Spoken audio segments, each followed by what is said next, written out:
Proverbs 11:17. Shrewd managers love. Proverbs 11:17. The merciful man does good for his own soul, but he who is cruel troubles his own flesh.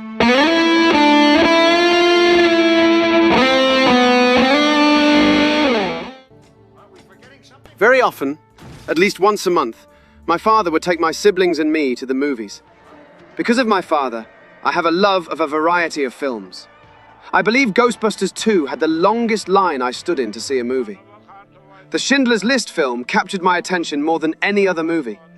My knowledge of World War II and the Holocaust was limited, but seeing it in the film gave me a different perspective. Schindler's List wasn't a horror movie, but watching how cruel humans can be to each other was terrifying to me. Schindler, the subject of the film, was not a saint, but his mercy saved about 1,200 Jews from death, and they are very grateful for it. Mr. Schindler's only goal was to get rich and to take advantage of his membership in the Nazi Party. He used his Nazi privileges to employ many Jews who were paid nothing, and Schindler would get wealthy from all their labor. Oskar enjoyed the good life, a beautiful woman, a glass of cognac, and cigarettes. Witnessing the Nazi force the Jews out of their homes in the ghetto and seeing violence and murder of so many men, women, and children, Oskar Schindler reconsidered and used his means and skill to save as many Jews as he could.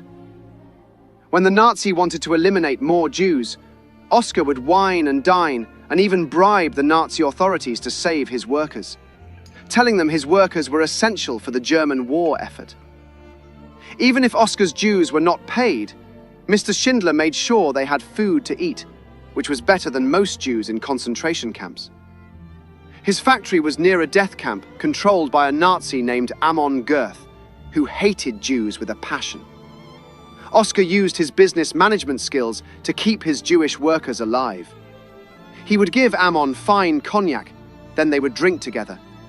It was Oskar's way of bribing Amon, so he would let down his guard and give Oskar's Jewish workers more freedom. Oskar's bribery worked on Amon because he built a sub-camp just for his workers. They were still in, but were safe from death. Oskar knew Jewish customs, and the Jews were determined to keep working to stay alive. But when the Sabbath came, he would tell them, "Hey, it's your Sabbath, stop working." Once, Oskar learned that his Jewish female laborers were being transported to a gas chamber for execution. Oskar prevented the death of all those women and girls by offering a substantial bribe. When the war was over, Oskar Schindler's initial aim was to profit from the labor of the oppressed. However, an act of mercy changed his heart, prompting him to use the wealth he had accumulated through that exploitation to save their lives. His humanitarian efforts continued until the war's conclusion. Oskar told his Jewish workers that if he had sold his car or jewelry, he could have saved more lives. Yet the Jews he saved were grateful. When the war was over, Oskar was a war criminal, simply because he was a part of the Nazi Party. He had to flee, and rumor has it that he went to South America, maybe Argentina, and the Jews he helped save would find out where he was and randomly send him a donation. A merciful person will receive mercy. That is a blessed beatitude. God bless you all. Jesus, the King of Jews, loves you, and so do I. Samuel Jerry Head, a bondservant of the Lord. Luke 16:10.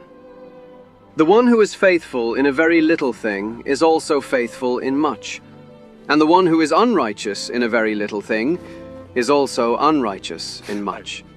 Therefore, if you have not been faithful in the use of unrighteous wealth, who will entrust the true wealth to you? And if you have not been faithful in the use of that which is another's, who will give you that which is your own?